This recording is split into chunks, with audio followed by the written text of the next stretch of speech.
ये पार्ट 2 है time and work का, और आर एस अग्रवाल की जो बुक है उसमें ये पार्ट ए चल रहा है अपना। उसमें 2 पार्ट होते हैं, पार्ट ए और पार्ट बी। अपना पार्ट ए चल रहा है, तो उसको शुरू करते हैं 15 नंबर क्वेश्चन के साथ। क्वेश्चन क्या कह रहा है कि किसी कार्य के 7/10 भाग को ए 15 दिन में पूरा कर सकता है, और उसके पश्चात बी की सहायता से शेष कार्य को 4 दिन में पूरा करता है। पूरे कार्य को ए और बी मिलकर कितने दिन में पूरा कर सकेंगे, ये आपको फाइंड करना है। देखो 7/10 कार्य जो है 15 दिन में करता है ए, लेकिन वो बी की सहायता से बचा हुआ जो 3/10 कार्य है, बचा हुआ जो 30/10 कार्य है, वो कितने दिन में करता है? देखो 4 दिन में करता है। बचा हुआ जो 30/10 कार्य है वो कितने दिन में करता है? 4 दिन में। तो आपको पूछ रहा है कि ये दोनों मिलकर अगर पूरा काम ही कर लेते हैं तो कितने दिन लगेंगे। तो आपको मैंने इस टाइप का एक सवाल लास्ट पार्ट के अंदर, पार्ट 1 के अंदर बताया था कि जब भी ऐसा सवाल मिल जाए जिसके अंदर कुछ फ्रैक्शन है तो आपको क्या करना है, उल्टा करके इसके साथ डायरेक्टली मल्टीप्लाई करवा दो, तो वहां से आपको पूरा काम कितने दिन में हो रहा है वो मिल जाएगा। तो यहाँ पे 4 तो है ही है, इसको 3/10 का उल्टा कितना होता है? 10/3। तो इससे गुणा करा दो, यहाँ पे कितना मिल गया? 40/3। 40/3 के अंदर डिवाइड लगा देते हैं, कितना आ रहा है? 1/3, और यहाँ पे 1/3, यानी 13 से 1/3 दिन। ऑप्शन सी जो है इतने दिन में काम पूरा हो जाएगा। इस 15 दिन को यूज में लेने की जरूरत नहीं है, डायरेक्ट क्वेश्चन किया जा सकता है। चलते हैं अगले सवाल की तरफ। ए एक कार्य को 4 घंटे में, बी तथा सी मिलकर 3 घंटे में, ए और सी मिलकर 2 घंटे में पूरा कर सकते हैं। देखो ए जो है कार्य को 4 घंटे में पूरा कर सकता है, लेकिन अगर बी और सी मिलकर करते हैं तो उनको 3 घंटे लगते हैं, लेकिन अगर ए प्लस सी करते हैं तो उनको 2 घंटे लगते हैं। सवाल पूछ रहा है कि बी अकेला इस कार्य को कितने समय में पूरा कर सकता है। इन सब का एलसीएम कितना आ रहा है? देखो इन सब का एलसीएम यहाँ पे आ गया 12, तो मैंने मान लिया 12 अपना टोटल वर्क है। अब 12/4 करते हैं तो कितना मिल जाएगा? 3। 12/3 करते हैं तो कितना मिल जाएगा? 4। और 12/2 करते हैं तो यहाँ पे मुझे कितना मिल जाएगा? 6। यहाँ से इन सबकी एफिशिएंसी मिल गई, इन जोड़ों की, या फिर इंडिविजुअली अगर ए की बात करें। ए प्लस सी में से अगर आप ए घटा दोगे तो आपको क्या मिलेगा? सी। यानी 6 में से 3 घटाने पर यहाँ पे कितना मिल गया? 3। ये आपकी सी की एफिशिएंसी होगी। बी प्लस सी में से सी घटा दोगे तो आपको कितना मिल जाएगा? बी। अब 4 में से 3 घटाओगे तो आपको कितना मिल गया? 1। यहाँ से आपको बी की एफिशिएंसी मिल गई, कितनी आ रही है? 1। मतलब एक दिन में 1 यूनिट काम करता है, या फिर कह सकते हैं 1 घंटे में 1 यूनिट काम करता है। तो 12 यूनिट काम करने में कितना समय लगेगा? तो 12/1 यानी कितना आ गया? 12 आवर्स, 12 आवर्स। यानी ऑप्शन बी 12 घंटे इस क्वेश्चन का करेक्ट आंसर है। अगले क्वेश्चन की ओर बढ़ते हैं। अगला सवाल कह रहा है बी किसी कार्य को जितने समय में करता है उसके 1/6 समय में ए आधा काम करता है। यदि दोनों मिलकर इस कार्य को 10 दिन में समाप्त करें तो बी अकेला इस कार्य को कितने दिन में समाप्त कर सकता है। देखो यहाँ पे ए और बी की बात चल रही है, ठीक है, ए और बी की बात चल रही है। ये क्वेश्चन कह रहा है कि बी किसी कार्य को जितने समय में करता है उसके 1/6 समय में आधा काम करता है। कौन? ए। आधा काम पूरा करने में उसको 1/6 समय लग रहा है अगर, तो पूरा काम करने में उसको कितना समय लगेगा? 1/3 का समय लगेगा। क्योंकि देखो मान लेते हैं यहाँ पे एक बार के लिए मैं मान लेता हूँ कि एक्स, ये जो बी है वो एक्स दिनों के अंदर अंदर काम पूरा करता है, ठीक है। बी जो है एक्स दिनों के अंदर अंदर काम पूरा करता है, तो बी किसी काम को जितने समय में पूरा करता है उसके 1/6 समय में ए आधा काम करता है। देखो 1/6 समय में अगर आधा काम करता है, केवल 1/2 काम करता है, तो अगर मुझे पूरा काम करवाना है एक का, तो यहाँ पे भी ये क्या होगा? इंटू 2 करने पर यानी 1/3 आ जाएगा। यानी मैं कह सकता हूँ कि बी को जितना भी समय लगे उसका 1/3 टाइम किसको लगेगा? ए को लगेगा। यानी ये मुझे कितना मिल जाएगा? x/3 मिल जाएगा। आई बात समझ में? कहने का मतलब ये है कि अगर ये 3 है तो ये कितना है? 1 है। इसका मतलब ये जो एफिशिएंसी मिलने वाली है वो क्या होगी? बिल्कुल उल्टी हो जाएगी। एफिशिएंसी यहाँ पे ये 3 होगा तो ये कितना हो जाएगा? क्योंकि ये जो आपको रेशियो गिवन है क्वेश्चन में वो तो टाइम का रेशियो, इसका उल्टा क्या होता है? एफिशिएंसी का रेशियो। ये कह रहा है सवाल कि दोनों मिलकर इस काम को 10 दिन में कर सकते हैं, तो बी अकेला इस काम को कितने दिन में पूरा कर सकते हैं? दोनों मिलकर इनकी एफिशिएंसी कितनी आ रही है? 4। एक दिन में ये लोग 10 यूनिट का 10 दिन में कितना काम कर लेंगे? अगर ये एक दिन में 4 करते हैं तो 4 × 10 करने पर ये 40 जो है मुझे टोटल वर्क मिल गया। ये टोटल वर्क मुझे करवाना किससे है? बी से करवाना है, तो बी की एफिशिएंसी कितनी है? 1 है, तो 1 से डिवाइड लगा दो तो कितना आ गया? टोटल मिला के 40 आ गया। यानी 40 डेज 40 दिन इस क्वेश्चन का करेक्ट आंसर है ऑप्शन सी। आई होप आपको ये वाला सवाल अच्छी तरीके से समझ में आया होगा। अच्छा क्वेश्चन है ये, आपको ध्यान रखना है। हालांकि सिंपल है लेकिन अच्छा क्वेश्चन है। अगले सवाल की ओर चलते हैं। ए बी की तुलना में 3 गुना अधिक कार्यकुशल है। यहाँ पे ए और बी की बात चल रही है। ए जो है 3 गुना कार्यकुशल है, मतलब अगर इसकी एफिशिएंसी 1 मानता हूँ तो ए की कितनी आएगी? 3 आएगी। 3 गुना ज्यादा कार्यकुशल है ए। आगे क्या कह रहा है? अतः वह किसी कार्य को बी की तुलना में 60 दिन कम में पूरा कर सकता है। मतलब बी की तुलना में 60 दिन कम में ही काम को खत्म कर देता है। सवाल पूछ रहा है कि ए तथा बी मिलकर उस कार्य को कितने दिन में पूरा कर सकते हैं। ये दोनों मिलकर अगर कार्य करते हैं तो कितने दिन, ये जो चीज है वो एफिशिएंसी है। तो आपको पूछ रहा है कि दोनों मिलकर अगर कार्य करें तो उनको कितने दिन लगेंगे। ठीक है, यहाँ पे देखो 3 है, यहाँ पे ये 1 है। टोटल वर्क मैं यहाँ पे मान लो 3, 3 और 1 कैल्शियम 3 आ गया। तो यहाँ से देखो टाइम कितना मिलेगा, 3/3 करने पर यहाँ पे कितना मिल जाएगा, 3/3 करने पर ये मिल गया 1, और 3/1 करने पर यहाँ पे कितना मिल गया, 3/1 करने पर यहाँ पे मिल गया 3। यहाँ तक आई बात समझ में। 60 दिन कम लगते हैं। क्वेश्चन क्या कह रहा है, 60 दिन कम लगता है। मतलब यहाँ पर अगर ये रेशियो देखा जाए तो 2 दिन कम लग रहा है, लेकिन ये 2 एक्चुअल में 2 नहीं है, कितना है 60 है। 2 एक्चुअल में 2 नहीं है, कितना है एक्चुअल में ये 60 है। यहाँ पे 30 टाइम्स कर रहे हो तो इसको भी 30 टाइम्स करोगे ये कितना मिल गया 30, और इसको 30 टाइम्स करोगे तो ये कितना मिल गया 90। मतलब यहाँ से आपको एक चीज मिल गई कि ए जो है 30 दिन में कार्य पूरा कर सकता है और बी जो है 90 डेज के अंदर कार्य पूरा कर सकता है। आपको बस अब बहुत ही सिंपल सवाल बन गया, तो ये पूरा काम कितने दिन में करेंगे। तो वही टोटल एलसीएम मान लो 90, यहाँ पे कितना आएगा 3, यहाँ पे कितना आएगा 1, टोटल कितना आ गया 4। मतलब दोनों की एफिशिएंसी कितनी आ गई 4। अब 90/4 कर लोगे तो यहाँ से आपको कितना मिल जाएगा 45/2। 45/2 का मतलब कितना होता है 22.5, यानी ये कितना मिल जाएगा आपको 22.5। ऑप्शन ए इसका करेक्ट आंसर है। क्लियर। अगले सवाल की ओर चलते हैं। हर एक क्वेश्चन को आप पहले खुद ट्राई करेंगे, उसके बाद यहाँ पे सॉल्यूशन देखेंगे। 19th नंबर क्वेश्चन क्या कह रहा है, पार्ट ए का टाइम एंड वर्क से ए प्लस बी प्लस सी, अच्छा ए बी और सी एक कार्य को क्रमशः 36, 54 और 72 दिन में पूरा कर सकते हैं। तीनों ने मिलकर कार्य आरंभ किया। कार्य समाप्त होने से 8 दिन पहले ए ने कार्य छोड़ दिया तथा कार्य समाप्त होने से 12 दिन पहले बी ने कार्य छोड़ दिया। तो सी ने कितने दिन तक काम किया था, ये आपको फाइंड करना है। सबसे पहले तो मैं यहाँ पे एक चीज कर लेता हूँ कि ए बी और सी के बारे में ये जो इंडिविजुअल नंबर ऑफ डेज दे रखे हैं इनको लिख लेता हूँ, और यहाँ से टोटल वर्क जो है अपन यहाँ पे अज्यूम कर लेते हैं। देखो 36, 54 और 72 का एलसीएम एक बार के लिए अगर मैं 18 सब में ले लूँ, यहाँ पे कितना मिलेगा 2, 3 और यहाँ पे 4, और उसके बाद जब मैं 4 ले लेता हूँ और फिर 3 ले लूंगा तो कितना आ गया 18 इंटू 4 72 हो गए। 72 इंटू 3 ये अपना एक तरीके से एलसीएम आ गया। ठीक है, 72 इंटू 3 मैंने क्या कर लिया, कुछ भी नहीं किया, सबका एलसीएम लिया है। अब 36/3 जब मैं करता हूँ, या फिर इस 72 को भी यही रहने दो ताकि कैलकुलेशन आसानी से अपन कर सकते हैं, इसको यही रहने देते हैं। जब इसके अंदर मैं डिवाइड करता हूँ तो यहाँ से मुझे कितना मिल गया, इसके अंदर जब मैं 36 का डिवाइड करता हूँ मुझे कितना मिल जाएगा, यहाँ से 6 मिल जाएगा। ठीक है, इसके अंदर जब मैं 54 का डिवाइड लगाता हूँ तो मुझे कितना मिल जाएगा 4 मिल जाएगा, और यहाँ पे कितना मिल जाएगा 3। सबकी इंडिविजुअल एफिशिएंसी अपन ने निकाल ली। ठीक है, अब हो क्या रहा है कि मान लेता हूँ ये पूरा का पूरा टोटल काम है। हुआ क्या कि तीनों ने मिलकर कार्य आरंभ किया, मतलब काम की शुरुआत तो तीनों ने मिलकर की थी, ए प्लस बी प्लस सी, लेकिन कार्य समाप्त होने से 8 दिन पहले ए ने कार्य छोड़ दिया। यहाँ पे कार्य समाप्त होने वाला ही था कि इसके 8 दिन पहले यहाँ पे कहीं पे जो है ये जो 8 दिन है यहाँ पे कहीं पे ए ने कार्य करना छोड़ दिया था। आगे क्या कह रहा है, कार्य समाप्त होने से 12 दिन पहले बी ने कार्य करना छोड़ दिया था। यहाँ पे कार्य पूरा कर रहा है तो इससे 12 दिन पहले की अगर बात की जा रही है, मतलब यहाँ पे कहीं पे, तो यहाँ पे किसने काम करना छोड़ दिया था, बी ने काम करना छोड़ दिया था। देखो अगर पूरा 12 है, ये 4 है तो ये कितना होगा, सॉरी ये 8 है तो ये आगे वाला दिन कितना होगा, 4 दिन होंगे। ठीक है, अब ए प्लस बी प्लस सी ने तीनों ने मिलकर शुरू किया था। यहाँ पे अगर बी ने छोड़ दिया तो कार्य कर कौन रहा था, ए और सी। यहाँ पे ए ने भी कार्य करना छोड़ दिया, मतलब आगे वाला काम किया किसने, फिर सी ने काम किया। अब आपका सवाल में ये पूछ रहा है कि सी ने कितने दिन काम किया, मतलब सी ने तो देखो पूरा का पूरा ही काम किया, मतलब यहाँ से लेके यहाँ तक टोटल जितने दिन लग रहे हैं उतने दिन उसने काम किया है सी ने। तब आपको यही चेक करना है। यहाँ पे ये तो 4 दिन है, ये तो आपको पता ही है। उसके बाद ये 8 दिन है, ये भी आपको पूरी तरीके से क्लियर है। कैसे पता चला, देखो अब इसका डायरेक्ट आंसर अपन देख सकते हैं, 4 और 8 12 दिन तो यहाँ पे कम से कम सी ने किया ही है। अब आगे किया वो तो अलग है, मतलब कम से कम 12, तो इसका आंसर 12 से तो ज्यादा ही होगा इसका जो भी आंसर है। मतलब ये भी नहीं है, ये भी नहीं है, ये भी नहीं है, ऑप्शन डी बचा केवल। तो ऑप्शन डी 24 दिन इसका करेक्ट आंसर है। पूरा करके भी देख लेते हैं। देखो इन सबकी एफिशिएंसी कितनी मिल रही है मुझे, इन सबको अगर मैं ऐड कर देता हूँ, यहाँ पे इन सबको ऐड करने पर टोटल एफिशिएंसी मुझे मिल रही है 13। ठीक है, मतलब तीनों की एफिशिएंसी 13 आ गई। यहाँ पे अगर अपन 13 को डिवाइड में लिख देते हैं, यहाँ पे अगर अपन 13 को डिवाइड में लिख देते हैं तो यहाँ से आपको क्या मिल जाएगा, नंबर ऑफ डेज मिल जाएगा कि भाई तीनों ने कितने दिन तक काम किया था।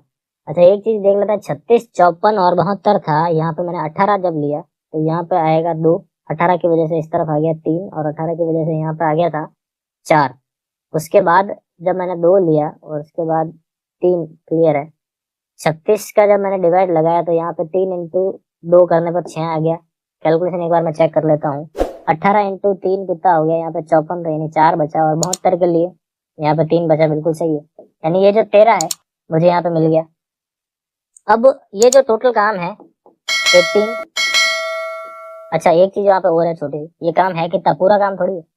4 दिन तो ये वाले 4 दिन किसने काम किया था, ए और सी ने। ए और सी की एफिशिएंसी टोटल मिलाकर कितनी आ रही है 9, तो 9 इंटू 4 कितने हो गए 36। ये काम कितना था 36। अब 8 दिन तो ये वाले सी ने किया था। सी एक दिन में कितना करता है 3, तो 8 दिन में कितना कर लेगा 24। मतलब ये इतना सारा काम जो है 24 का ये तो पूरा कर लिया। ये कितना हो रहा है टोटल मिलाकर 60 हो रहा है। देखो टोटल मिलाकर अगर देखे तो अपन ये कितना मिल रहा है 60 मिल रहा है। और ये इन सब का मल्टीप्लाई अगर मैं करता हूँ ये कितना आ रहा है 72 इंटू 3 कर लेते हैं, यहाँ पर आ रहा है 6 और 21 216। ये पूरा का पूरा काम 216 है, उसमें से 60 यूनिट्स का काम तो पहले ही किया जा चुका है। तो कितना मिलेगा देखो 6 आ गया, 11 में से 6 जाएगा तो 5 और ये 156। ये जो काम है ये 156 यूनिट्स का काम है, किसने किया था, तीनों ने मिलकर, इसलिए 13 का डिवाइड लगा देते हैं, कितना मिल जाएगा 1 और 2 12। तो 12 दिन ये वाले, 12 दिन ये वाले, टोटल कितना आ गया 24 दिन, ऑप्शन डी। ठीक है, आपको पूरा करने की जरूरत नहीं है, यहाँ पे डायरेक्ट आप ऑप्शन एलिमिनेट करके भी कर सकते हैं। अगले सवाल की ओर बढ़ते हैं। अगला सवाल क्या कह रहा है, ए और बी मिलकर एक कार्य को 12 दिन में समाप्त कर सकते हैं, जबकि बी और सी इसे 16 दिन में समाप्त कर सकते हैं। पहले ए ने 5 दिन कार्य किया, फिर बी ने 7 दिन कार्य किया और शेष कार्य सी ने 13 दिन में समाप्त किया। तो सी अकेला अगर पूरा कार्य करता है तो कितने दिन में कार्य जो है पूरा कर सकता है, ये आपको फाइंड करना है। तो सबसे पहले तो आप जो डेटा गिवन है उसको देख लेते हैं। ए प्लस बी कार्य को 12 दिन में कर सकते हैं और बी प्लस सी जो है कार्य को 16 दिन में कर सकते हैं। दोनों के जो एलसीएम है वो कितना आ रहा है 48 आ रहा है। तो मैंने मान लिया टोटल काम 48 यूनिट्स का है। अब 48/12 करने पर कितना मिल जाएगा 4 और 48/16 करने पर कितना मिल जाएगा 3। तो ये इन दोनों ग्रुप्स की मुझे एफिशिएंसी मिल गई। ठीक है, अब आगे देख लेते हैं। अब क्वेश्चन क्या कहना चाह रहा है उसको एक बार देख लेते हैं। क्वेश्चन ये है कि मान लो ये पूरा का पूरा काम है, होगा क्या, शुरुआत जो है ए ने की थी, लेकिन ए ने 5 दिन काम किया केवल, और उसके बाद काम जो है ए ने छोड़ दिया था। उसके बाद काम पर बी आया, बी ने 7 दिन तक काम किया और उसके बाद बी ने भी जो है कार्य करना छोड़ दिया था। और फिर लास्ट में जो भी काम बचा उसको सी ने किया था, और सी ने कितने दिन में किया था 13 दिन में किया था। तो आपको सवाल पूछ रहा है कि सी अगर इस कार्य को पूरा अकेला करता है तो कितने दिन लगेंगे। देखो इस टाइप का सवाल जब भी क्वेश्चन आपको एग्जाम के अंदर मिल जाए तो आपको एक टेक्निक सिखा रहा हूँ, वो आप ध्यान से समझे। देखो यहाँ पे अगर 5 दिन है ना, तो आगे वाला ये जो गैप है इसको भी आप 5 की तरह टुकड़े में तोड़ दो। जैसे यहाँ पे 7 दिन है तो इसके 2 टुकड़े कर दो, एक तो 5 कर दो, तो ऑटोमेटिकली पीछे जो बचेगा वो कितना होगा 2। मतलब यहाँ तक मान लो 5 और बचा हुआ जो काम है कितना था 2। अब ये तो 5 लिख लिया अपन ने, यहाँ पे 2 लिख लिया। ये जो 2 काम है किसने किया था बी ने।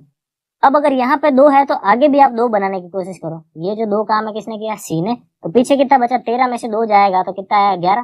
तो बचा हुआ जो काम था लास्ट में वो कितना सी ने किया था 11 दिनों में। इस तरीके से पहले तो आप स्प्लिट कर लो। अब ध्यान से समझना, एक बार मार्कर का कलर चेंज कर लेते हैं और आप ध्यान से समझना। भाई यहाँ से यहाँ तक का काम ए ने 5 दिन में किया, यहाँ से यहाँ तक का काम बी ने 5 दिन में किया। टोटल यहाँ से लेकर यहाँ तक का काम कितने दिन में हुआ 10 दिन में हुआ। कब हुआ, जब इन दोनों ने 5-5 दिन काम किया। लेकिन मैं क्या करता हूँ, शुरुआत से ही इन दोनों को साथ में काम करवा देता हूँ। शुरुआत से ही इन दोनों को ए प्लस बी को साथ में काम करवा देता हूँ। तो जहां पे मुझे 10 दिन लग रहा है वहां पे अब मुझे केवल 5 दिन लगेंगे, क्योंकि 2 जने मिलकर कार्य कर रहे हैं। मतलब मैं कह सकता हूँ कि यहाँ से यहाँ तक का ये जो काम है वो मात्र 5 दिनों में पूरा किया जा सकता है, अगर ए और बी मिलकर करते हैं। आई बात समझ में। उसके बाद आगे चलते हैं। देखो यहाँ से यहाँ तक बी ने काम किया 2 दिनों में, यहाँ से यहाँ तक सी ने काम किया 2 दिनों में। पूरा काम कितने दिन में होगा 24 दिन में, सॉरी 4 दिन में। अब पूरा काम 4 दिन में हो रहा है, कब हो रहा है, जब दोनों अलग अलग काम कर रहे हैं। लेकिन जब दोनों साथ में काम करेंगे, यानी बी और सी साथ में मिलकर काम करेंगे, तो जहाँ पे मुझे 4 दिन लगते थे अब वहां पे मुझे केवल और केवल 2 दिन लगेंगे। ठीक है, अब ध्यान से समझना है यहाँ पे कि ए प्लस बी की एफिशिएंसी 4 है, तो 5 दिन में इन लोगों ने कितना काम किया होगा 5 इंटू 4 यानी 20 यूनिट्स। यानी ये वाला जो काम है वो कितना है 20। और उसके बाद अरे ये यहाँ तक ये टोटल जो काम है कितना है, ये वाला ये पूरा का पूरा कितना है 20 है। उसके बाद 2 दिन तक बी और सी मिलकर कार्य करते हैं। एक दिन में ये लोग 3 करते हैं, 2 दिन में कितना कर लेंगे 6। यानी ये इसको जब घटा लेंगे टोटल कितना है देखो 26। अब इसमें से 48 में से जब 26 चला जाएगा कितना मिलेगा 2 और 2 22 मिल जाएगा। मतलब लास्ट में अब ये जो छोटा सा काम बचा है, ये जो छोटा सा काम है वो है कितना 22 यूनिट्स का काम है, क्योंकि 26 यूनिट्स का काम तो पहले ही हो चुका था 48 में से। बचा हुआ जो काम है कितना है 22 यूनिट्स का काम है। और ये 22 यूनिट्स का काम किया किसने है, सी ने किया है 11 दिनों के अंदर। तो अगर सी ने 11 दिनों के अंदर 22 यूनिट काम किया है, इसका मतलब यहाँ पे आप देखोगे 11 दिनों के अंदर अगर 22 यूनिट काम किया है तो एक दिन में कितना काम कर सकता है 2 यूनिट काम कर सकता है। यहाँ से आपको क्या मिल गई, यहाँ से आपको सी की एफिशिएंसी मिल गई। अब आपको कह रहा है कि सी अगर पूरा काम करता है तो कितने दिन लगेंगे। तो पूरा काम है कितना, यहाँ पे 48 है, और सी की एफिशिएंसी कितनी है अपने पास 2 आई, 48/2 कितना हो गया 24 दिन, यानी सी इस पूरे काम को 24 दिन में पूरा कर सकता है। ऑप्शन बी 24 डेज इस क्वेश्चन का करेक्ट आंसर है। क्लियर, बहुत ही अच्छा सवाल है, बेसिक सा सवाल है। आई होप आपको अच्छी तरीके से समझ में आ चुका है। अगले सवाल को देखते हैं। अगला सवाल क्या कह रहा है, ए अकेला एक कार्य को 10 दिन में समाप्त कर सकता है, जबकि बी अकेला इस कार्य को 15 दिन में समाप्त कर सकता है। यदि वे एक दिन छोड़कर एक दिन बारी बारी से काम करें तथा ए आरंभ करे तो कार्य जो है कितने दिनों में समाप्त हो जाएगा। ऑल्टरनेट डेज वाला ये क्वेश्चन है, अच्छा क्वेश्चन है, बेसिक सा सवाल है, बहुत ही सिंपल सा, ध्यान से समझे। ए और बी अगर अकेले अकेले कार्य करता है तो 10 और 15 दिन का समय लेते हैं। 10 और 15 का एलसीएम कितना आता है, 30 आता है। 30 के अंदर जब आप 10 का डिवाइड लगाओगे कितना आएगा 3, 30/15 करोगे तो कितना आएगा 2। 3 और 2 आपको दोनों की इंडिविजुअल एफिशिएंसी मिल गई। अब हुआ क्या कि मान लो ये पूरा का पूरा काम है कितना, 30 यूनिट्स का काम है। शुरुआत जो है ए ने की थी, देखो कार्य की शुरुआत किसने की थी, ए ने की थी। ए ने एक दिन काम किया, फिर काम पर बी आ गया, फिर अगले दिन वापस ए आ गया, फिर अगले दिन वापस बी आ गया, और इस तरीके से चलता रहा। कब तक चलता रहा, जब तक कि कार्य पूरा ना हो जाए। इसी को कहते हैं अपन बारी बारी से कार्य करना। इस टाइप के सवालों को अपन कहते हैं ऑल्टरनेट डेज वाले सवाल। अब यहाँ पे आपको चेक करना है कि पूरा काम कितने दिन में होगा। तो ए जैसे ही पहले दिन आएगा वो 3 यूनिट काम कर लेगा, अगले दिन बी जैसे ही आएगा वो 2 यूनिट काम कर लेगा, अगले दिन वापस से ए जैसे ही आएगा वो 3 यूनिट काम कर लेगा, अगले दिन वापस बी आएगा वो 2 यूनिट काम कर लेगा। इस तरीके से 3-2 चलते जा रहे हैं। तो यहाँ पे मैं एक अगर पैर को देखना चाहूँ तो मैं कह सकता हूँ क्या, ये पहला दिन ये दूसरा दिन टोटल मिलाकर 2 दिन। 2 दिन में काम कितना हुआ, 5 यूनिट्स का काम हुआ। 2 दिन में टोटल काम हुआ कितना, 5 यूनिट्स का काम हुआ। लेकिन मुझे काम एक्चुअल में 5 यूनिट्स का नहीं करवाना है, मुझे एक्चुअल में जो काम है वो 30 यूनिट्स का करवाना है। यहाँ पे मैंने क्या किया, 6 टाइम्स किया, तो इसको भी क्या कर दूंगा, 6 टाइम्स कर दूंगा। कितना मिल जाएगा, 12 डेज मिल जाएगा। इसका मतलब ऑल्टरनेटिवली ये दोनों काम करते हैं। ए शुरुआत करता है तो 12 दिन में काम खत्म हो जाएगा। अगला सवाल क्या है, ए अकेला 16 दिन में कर सकता है, बी जो अकेला 12 दिन में कर सकता है। वे एक दिन छोड़कर एक दिन बारी बारी से कार्य करते हैं तो कितने समय में कार्य पूरा हो जाएगा। ध्यान रखें यहाँ पे क्वेश्चन में गिवन है ए जो है कार्य की शुरुआत करता है। बहुत ही सिंपल सवाल, जस्ट अभी अपन ने ऐसा किया था। आई होप ये क्वेश्चन आप खुद ही कर सकते हैं। इसका जो भी आंसर है आप मुझे कमेंट बॉक्स के अंदर लिख के बताएंगे। बिल्कुल सेम सवाल है जिस तरीके से अपन ने लास्ट क्वेश्चन किया था। जो भी इसका आंसर है आप कमेंट में जरूर लिखें। अगला सवाल देख लेते हैं। ए बी सी एक कार्य को क्रमशः 11 दिन, 20 दिन और 55 दिन में समाप्त कर सकते हैं। यदि ए के साथ एक दिन बी तथा अगले दिन सी बारी बारी से काम करे तो कार्य समाप्त होने में कितने दिन लगेंगे। देखो बिल्कुल लगभग उसी टाइप का सवाल है, लेकिन थोड़ा यहाँ पे लैंग्वेज आपको चेंज करके गिवन है। ये 11, ये जो है 20 और ये कितना दे रखा है 55। ठीक है, इन सब का एलसीएम अगर मैं देखता हूँ तो एलसीएम यहाँ पे मुझे मिल गया 220। इन सब का एलसीएम मुझे कितना मिल गया 220। 220 में 11 का डिवाइड लगाओगे तो कितना मिल गया 20। 220 में 20 का डिवाइड लगाओगे तो कितना मिल गया 11, और 55 का डिवाइड लगाओगे तो कितना मिल गया 4। ठीक है, इन सब की एफिशिएंसी मिल गई। हुआ क्या कि यहाँ से यहाँ तक का टोटल काम है कितना, 220 यूनिट्स का काम है। हुआ क्या, पहले दिन एक जब काम करता तो उसके साथ बी था, लेकिन अगले दिन एक के साथ काम पर सी था, फिर अगले दिन वापस बी आ गया ए के साथ, लेकिन अगले दिन वापस सी आ गया। इस तरीके से चलता रहा जब तक ये काम पूरा ना हो जाए। काम जो है ये चल रहा है अभी यहाँ पे। अब ए प्लस बी पहले दिन करते हैं, मतलब दोनों की एफिशिएंसी टोटल मिलाकर कितनी आ रही है, यहाँ पे 31 आ रही है। मतलब पहले दिन 31 यूनिट्स का काम हो चुका था। अगले दिन ए प्लस सी दोनों मिलकर कार्य करते हैं, तो ए प्लस सी देखो टोटल मिलाकर कितना आ रहा है, ये 24 आ रहा है। ये कितना मिल गया आपको, 24 मिल गया। ठीक है, ये पहला दिन, ये दूसरा दिन। यहाँ से मैं कह सकता हूँ 2 दिन के अंदर टोटल काम कितना हुआ, तो 31 और 24 कितना मिल रहा है 55 यूनिट्स। यानी पहले 2 दिनों में 55 यूनिट्स का काम हुआ। अब अगर 2 दिन में 55 यूनिट्स का काम होता है तो 220 यूनिट्स काम होने में कितना दिन लगेंगे, 4 गुना। तो इसको भी आप क्या कर दोगे, 4 गुना कितना मिल जाएगा 8 दिन। 8 दिन, यानी ऑप्शन बी इस क्वेश्चन का करेक्ट आंसर हो जाएगा 8 डेज। क्लियर, बिल्कुल सेम क्वेश्चन है जिस तरीके से हमने लास्ट वाला क्वेश्चन किया था। लैंग्वेज जरूर यहाँ पे चेंज करके दे रखा है कि ए के साथ पहले तो दिन बी करता है और अगले दिन सी करता है, और बारी बारी वाला सवाल है। तो ध्यान रखना है बारी बारी वाले सवाल में आपको पेयर्स बना के सॉल्व करना है।